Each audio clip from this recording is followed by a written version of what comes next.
Did you know this peaceful handshake between Israeli and Palestinian leadership was awarded with a Nobel Peace Prize? Yet 30 years later, peace seems like a distant dream. Ladies and gentlemen, we kindly ask that you remain seated during the document signing.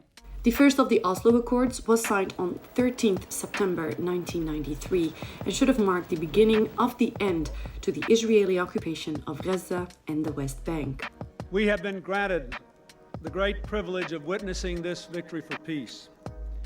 Just as the Jewish people this week celebrate the dawn of a new year, let us all go from this place to celebrate the dawn of a new era. After a year of secret meetings in the Norwegian capital Oslo, after which the Accords were named, a plan was established for Israel to withdraw from parts in the West Bank and Gaza. Plans were also made to transfer governing duties to a Palestinian interim government, which later resulted in the creation of the Palestinian Authority. Occupied Palestine was divided in three areas. A. Under full Palestinian control. B. Civil control, and Israel and Palestine would have joint security control. And C. Would be under control of Israel except over Palestinians. Both parties were given 5 years to follow up on the plan, and afterwards negotiations were set to reach permanent decisions on unresolved issues. A year after signing the Oslo Accords, the Nobel Peace Prize was awarded to former Palestinian Authority President Yasser Arafat, former Israeli Foreign Minister Shimon Peres, and former Prime Minister of Israel Yitzhak Rabin for their efforts to create peace in the Middle East. However, the Oslo peace process quickly entered a cycle of failed negotiations until it ultimately collapsed during the 2000 Camp David summit and the Second Intifada.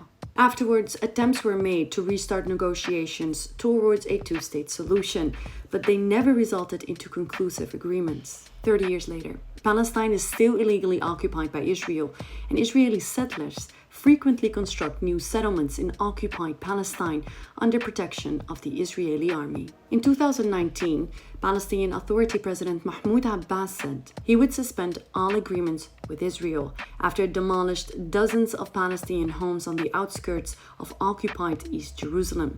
Although Abbas made his threats before without implementing them, in 2020 he also said he would end security agreements with the United States and Israel. And 2022 was the deadliest year for the West Bank since the Second Intifada. أننا نطالبكم اليوم رسميا ووفقا للقانون الدولي وقرارات الشرعية الدولية بإلزام إسرائيل باحترام قراراتكم هذه أو تعليق عضويتها في الأمم المتحدة.